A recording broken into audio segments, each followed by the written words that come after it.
রে আমার ফেরেশতা,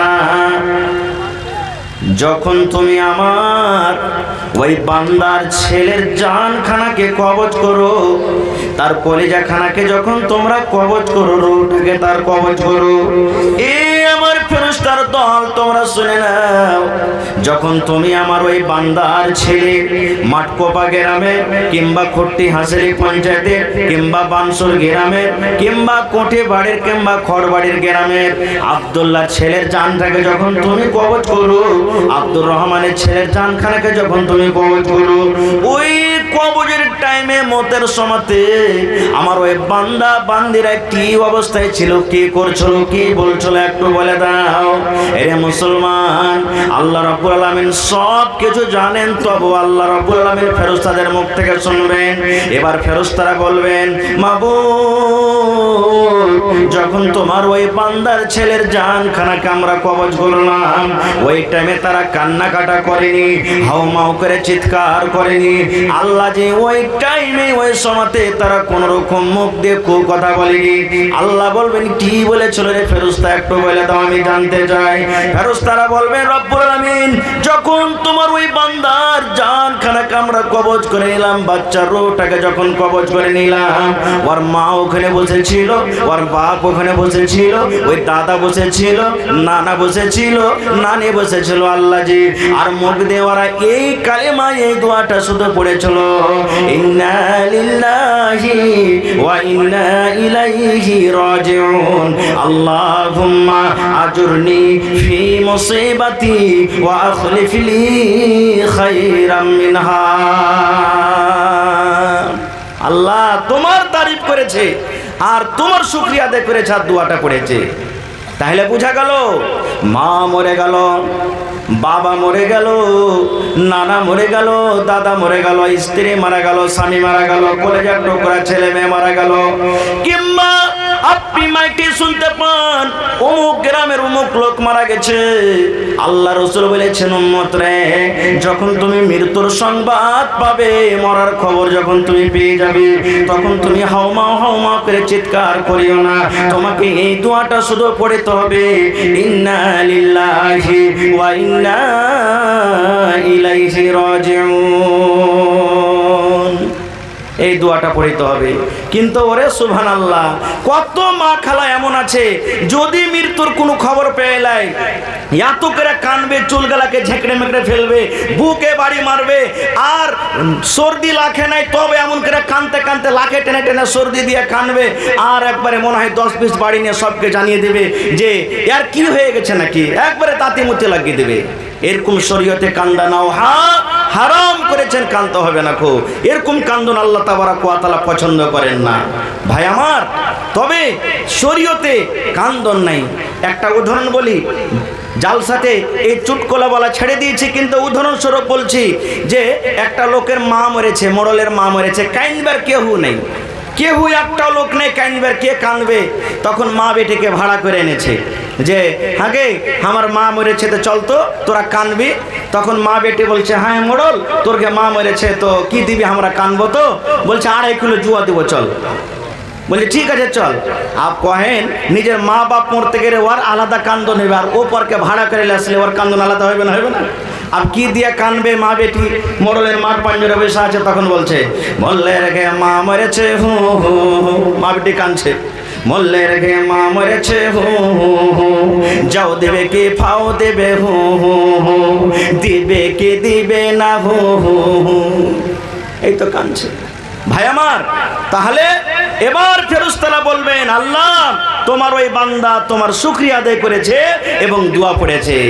রে আমার মায়েরা, খালারা, ভাইরা, শুনে নেন, যখন বাচ্চা ছেলের এরকম ভাবে সংবাদ পাবেন আল্লাহ তাবারাক ওয়া তাআলা, আল্লাহ রাব্বুল আলামিন ফেরেশতারাকে বলবেন, আরে আমার ফেরেশতার দল, আমার ওই বান্দা যখন আমার শুকরিয়া আদায় করেছে, কলেজার টুকরা দুনিয়া থেকে চলে গেছে, আদরের সন্তান দুনিয়া থেকে চলে গেছে, তবে কান্না কাটা করেনি, হাউমাউ করে চিৎকার করেনি, দোয়া পড়েছে, সবর করেছে, আমি আল্লাহ তোমাদেরকে ফেরেশতা আদেশ করেছি, যাও যাও যাও, এই ছেলের মা এবং বাবার জন্য আমি আল্লাহ আদেশ করেছি জান্নাতের ভিতরে এখন ঘর তৈরি করে দাও।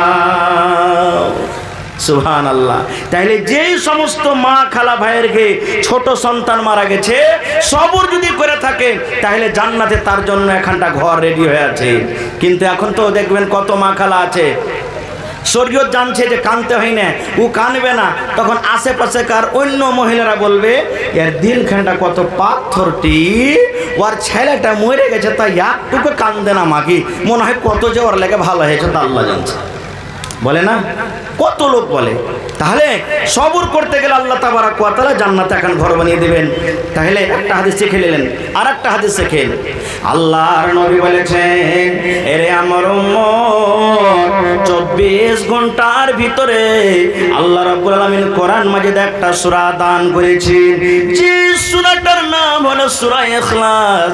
এই যে আমি খুতবার পর পড়েছি, দয়ার নবী বলেছেন উম্মত রে, যে কোনো টাইমে তুমি বাড়িতে বসে আছো, তুমি ঢেরা ঘোরাইছো, তুমি সানি কাটছো, তুমি বাড়িতে বসে আছো, মোটরসাইকেল চালিয়ে তুমি রাস্তা দিয়ে চলে যাও, তুমি বসে চড়া আছো, টারাকে চড়া আছো, মসজিদে উজু করে নামাজ পড়তে যাও, নামাজ পড়ার পর তুমি বসে আছো, কিংবা নামাজ পড়ে তুমি বাড়ির দিকে রওনা হয়েছো, যে কোনো টাইমে আল্লাহর নবী বলেছেন উম্মত তুমি যদি খালেস নিয়াতে সূরা ইখলাস আউযু বিল্লাহ বিসমিল্লাহ বলে যদি 10 বার তুমি পড়তে পারো, রাসূল বলেছেন কতবার? জোরে বলেন কতবার? 10 বার যদি পড়তে পারেন মুসলমান, আল্লাহ রাসূল বলেছেন উম্মত রে, আল্লাহ রাব্বুল আলামিন এই সূরাটাকে 10 বার পড়ার কারণে আল্লাহ তোমার জন্য জান্নাতের ভেতরে এখন ঘর তৈরি করে দেবে। সুবহানাল্লাহ। 10 বার পড়ার কারণে আল্লাহ জান্নাতের ভিতরে একটা ঘর তৈরি করে দিবেন। কিন্তু আজকে আমরা মুসলমান তো যেমনি সালাম ফিরলাম, ডান দিকে সালাম হলো, বাম দিকে সালাম হলো, মনে হয় আগুনের পরে মসজিদে বসে আছে, দেই উড়ান, মুলবিরা দুয়া বাদ করে দিয়েছে, তার ফেরে বসার কি দরকার? সুবহানাল্লাহ। একটা ফজিলত শিখলেন সূরাতুল ইখলাস 10 বার পড়তে গেলে আল্লাহ কোথায় ঘর বানাবেন? জান্নাতের ভিতরে ঘর বানিয়ে দিবেন। আরো একটা হাদিস শুনেন, আপনাকে প্রশ্ন করছি, আল্লাহ রাসূল বলেছেন যখন তুমি মসজিদের ভিতরে ঢুকবে, মসজিদে যখন তুমি দাখিল হবে, রাসূল বলেছেন দোয়া পড়তে হবে। দোয়া আছে না নাই? মসজিদে ঢোকার দোয়া আছে না নাই? আর একটু জোরে বলেন আছে না নাই? আল্লাহ রাসূল বলেছেন উম্মত জমিনের উপরে আকাশের তলাতে পৃথিবীতে যত জায়গা রয়েছে সমস্ত জায়গার মধ্যে উত্তম জায়গার কথা রাসূল মসজিদ বলেছেন রে উম্মত। আল্লাহ রাসূল বলেছেন তোমার একটা মসজিদ আছে আলবেস্টার লাগানো, টাইলস লাগানো মসজিদে, উপরে টিন আছে, মসজিদে তোমার টাটির ঘর আছে, দেওয়াল নাই, আর তোমার বাড়িতে 5 তলা মাকান, তুমি সুন্দর সুন্দর তুমি টাইলস লাগিয়ে রেখেছো, রাজস্থান থেকে টাইলস তুমি নিয়ে এসেছো, তুমি শিলিগুড়ি থেকে তুমি টাইলস নিয়ে এসেছো, তুমি অন্য অন্য দেশ থেকে তুমি টাইলস নিয়ে এসেছো। আল্লাহ রাসূল বলেন উম্মত রে, এই মসজিদ থেকে তোমার বাড়ি ভালো হতে পারে না, ভালো হতে পারে না।